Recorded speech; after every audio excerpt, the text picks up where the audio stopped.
What happens when one of Hollywood's most respected actors sits down for what should be a simple interview, only to face a host who seems determined to destroy his reputation on live television?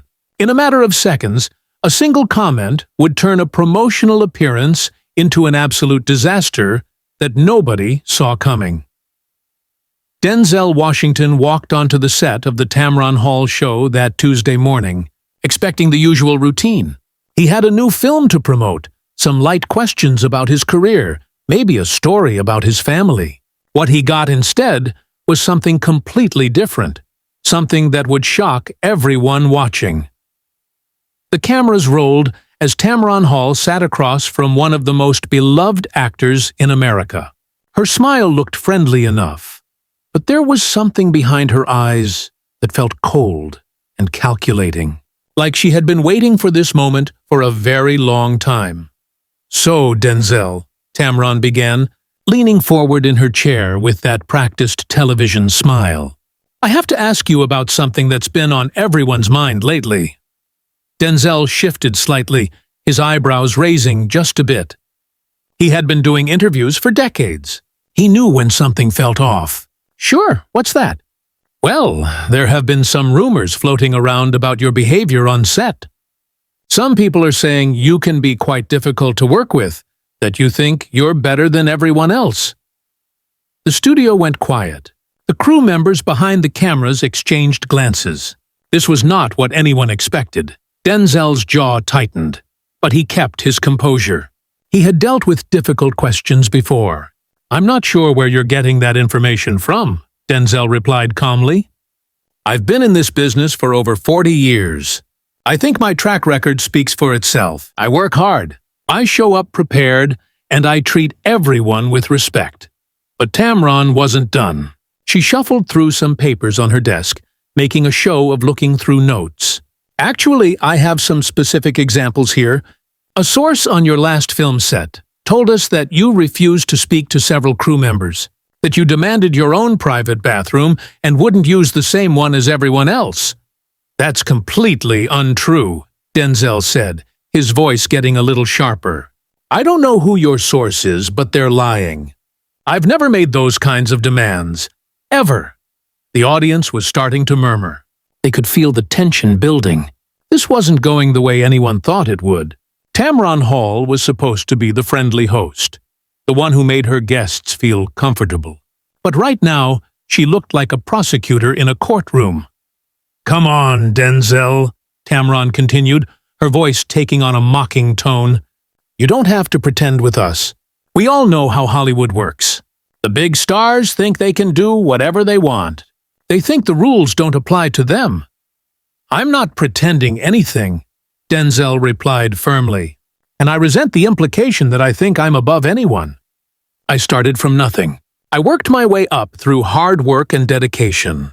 I've never forgotten where I came from." Tamron laughed, but it wasn't a friendly laugh. It was cold and dismissive. "Oh, please.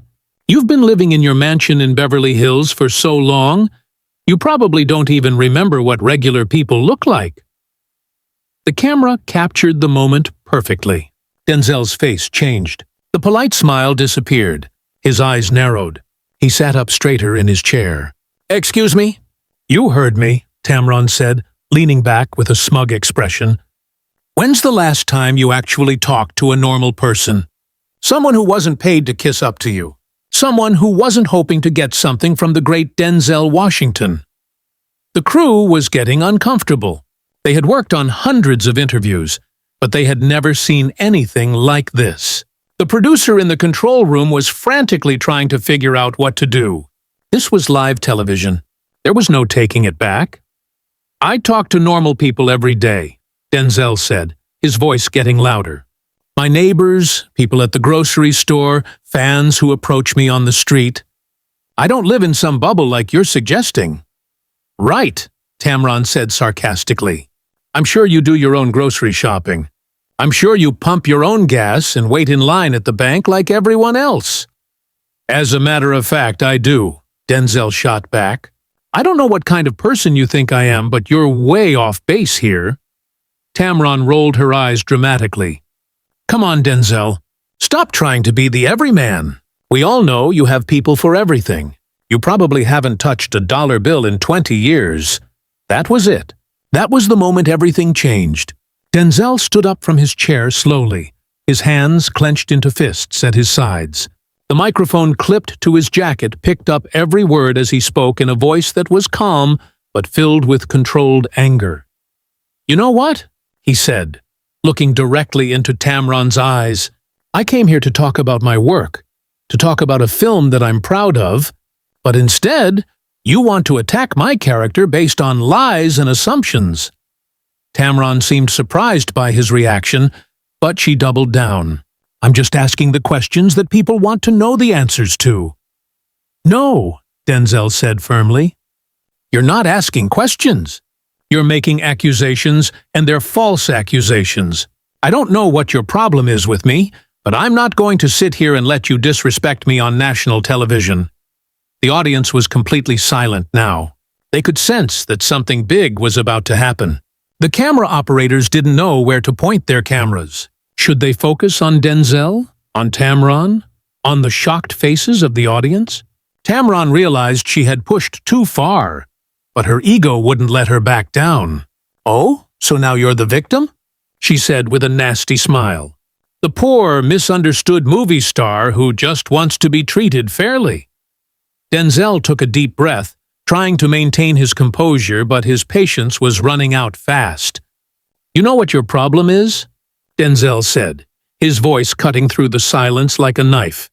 "You think because you have a television show, you can say whatever you want about people. You think you can destroy someone's reputation just to get ratings?" Tamron's face flushed red. She wasn't used to being challenged like this. Most guests just sat there and took whatever she dished out. But Denzel wasn't most guests. "I think you need to sit back down and finish this interview like a professional," she snapped. "Professional?" Denzel laughed, but there was no humor in it.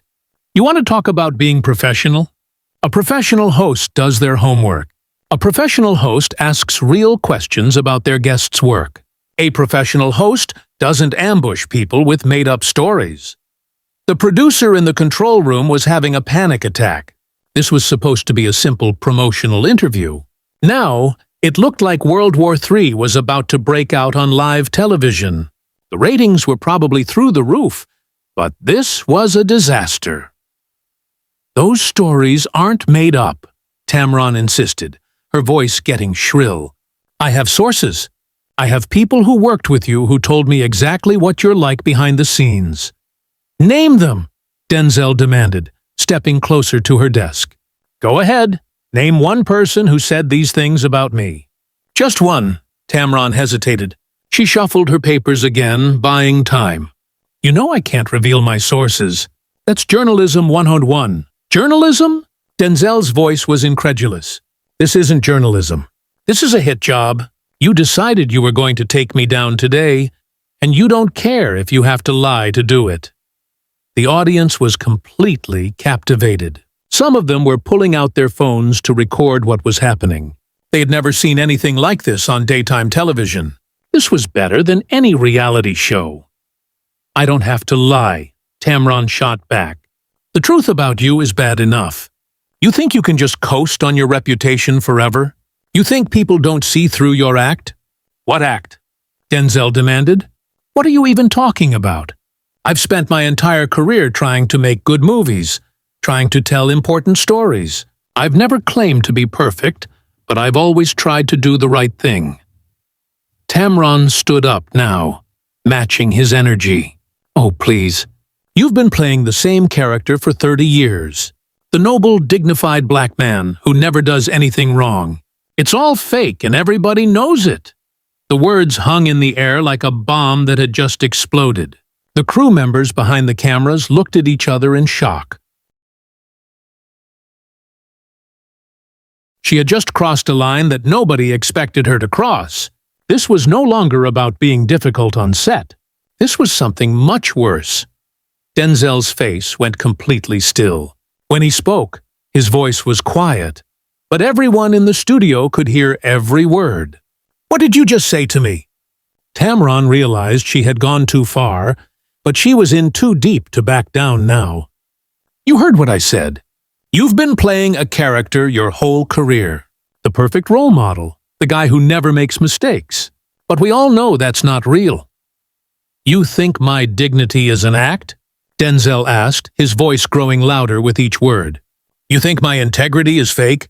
You think everything I've worked for, everything I've achieved is just some kind of performance? The silence in the studio was deafening. Even the camera operators had stopped moving. Everyone was frozen, waiting to see what would happen next. I think you're an actor who's very good at playing a part, Tamron said, trying to sound confident, though her voice shook slightly. And I think people deserve to know the real you. The real me? Denzel's voice rose. You want to know the real me? The real me grew up poor. The real me worked 3 jobs to pay for acting school. The real me has been married to the same woman for 40 years. The real me raised 4 kids who I'm proud of. The real me has tried every single day to be worthy of the opportunities I've been given. Tamron tried to interrupt, but Denzel wasn't finished.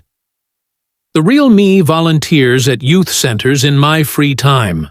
The real me built a boys and girls club in my hometown. The real me has quietly donated millions of dollars to scholarship programs. But you don't want to talk about any of that, do you? That doesn't fit your narrative. Anyone can write a check, Tamron said dismissively. That doesn't make you a good person. The audience gasped. Several people in the crowd started booing. They couldn't believe what they were hearing. Tamron Hall was attacking one of the most beloved actors in America, and she wasn't backing down. You're right, Denzel said, his voice deadly calm. Writing a check doesn't make you a good person, but spending time with those kids does. Mentoring young actors does. Showing up when nobody's watching does. And I've been doing all of that for decades while you've been sitting behind this desk tearing people down. Tamron's producer was frantically trying to get her attention from the control room, but she ignored him. She was committed to this path now, no matter how ugly it got. So, you're saying you're perfect. You're saying you've never made a mistake? I'm saying I'm human, Denzel replied. I've made plenty of mistakes, but I learned from them. I try to do better. I don't pretend to be perfect, but I do try to be decent. And right now, you're making that very difficult. Maybe that's because decent people don't usually have to work so hard to convince everyone how decent they are, Tamron said with a smirk. That was the final straw. Denzel reached up and unclipped the microphone from his jacket. He set it down on her desk very carefully, very deliberately. The sound it made when it hit the wood echoed through the studio like a gunshot. I'm done, he said simply. The microphone sat on the desk between them like a gauntlet that had been thrown down. Tamron stared at it for a moment, then looked back up at Denzel with defiance still burning in her eyes.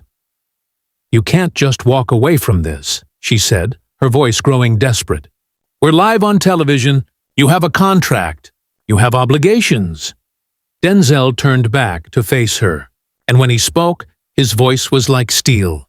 My obligation was to come here and talk about my work in a respectful environment. You violated that the moment you decided to attack my character with lies. The studio audience was completely on his side. People were standing up, applauding, showing their support. They had watched this woman tear down a man they respected, and they were done with it. But Tamron wasn't finished. She was spiraling now, desperate to regain control of a situation that had completely escaped her. You know what I think? I think you can't handle being questioned. I think you're so used to everyone kissing up to you that you don't know how to deal with real journalism. Real journalism. Denzel's voice cracked like thunder. Is that what you call this? Making up stories about how I treat people? Attacking my character? Questioning my integrity? That's not journalism. That's a witch hunt. I'm asking the tough questions that other people are too scared to ask, Tamron shot back, but her voice was getting higher and more frantic. Someone needs to hold you accountable. Accountable for what? Denzel demanded. For working hard? For being successful?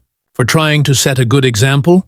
What exactly do you think I need to be held accountable for? Tamron was grasping for anything now. For thinking you're better than everyone else? For being fake? For pretending to be something you're not? The audience was getting louder now. People were shouting at Tamron, telling her to stop, telling her she was wrong. The energy in the room was electric, but not in a good way. This felt dangerous. You want to know what's fake?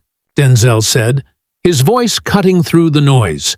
What's fake is sitting behind that desk and pretending to care about the truth while you spread lies about people.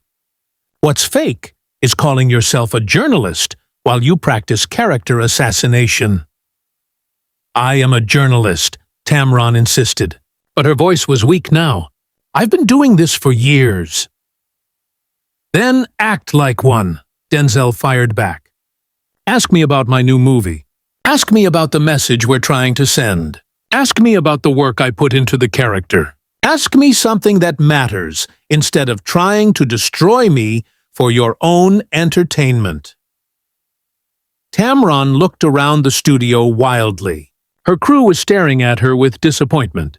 The audience was hostile. Her guest was humiliating her on her own show. This was supposed to be her moment of triumph, but it was turning into her worst nightmare. Fine, she said, trying to regain some composure. Let's talk about your movie, but don't pretend like you're some kind of victim here. You came on my show. You agreed to this interview.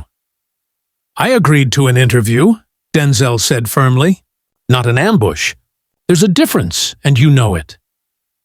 The producer was making frantic hand gestures from the control room, trying to get Tamron to wrap this up, but she couldn't let it go. Her ego wouldn't allow it. You know what your problem is, Denzel? You can't handle the fact that not everyone thinks you're as great as you think you are. I never said I was great, Denzel replied calmly.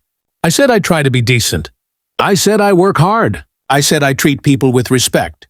Those are basic human qualities, not claims of greatness. But you do think you're better than me, don't you? Tamron pressed. You think you're above having to answer difficult questions. Denzel looked at her for a long moment, and when he spoke, his voice was sad more than angry. I don't think I'm better than you, but I do think you're better than this. Or at least I thought you were.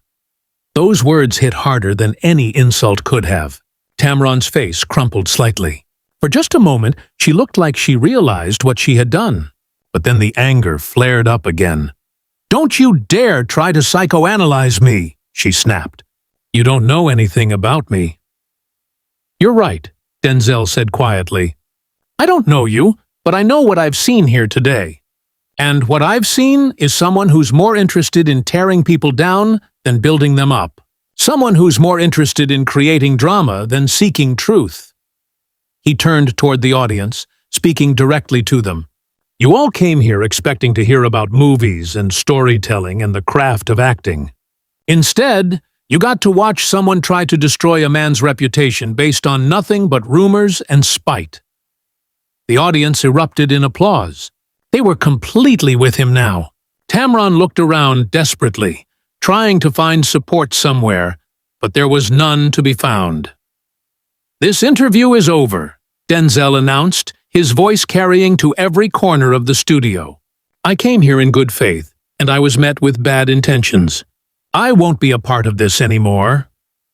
He started walking toward the exit, his head held high, his dignity intact despite everything that had happened. But Tamron couldn't let him have the last word.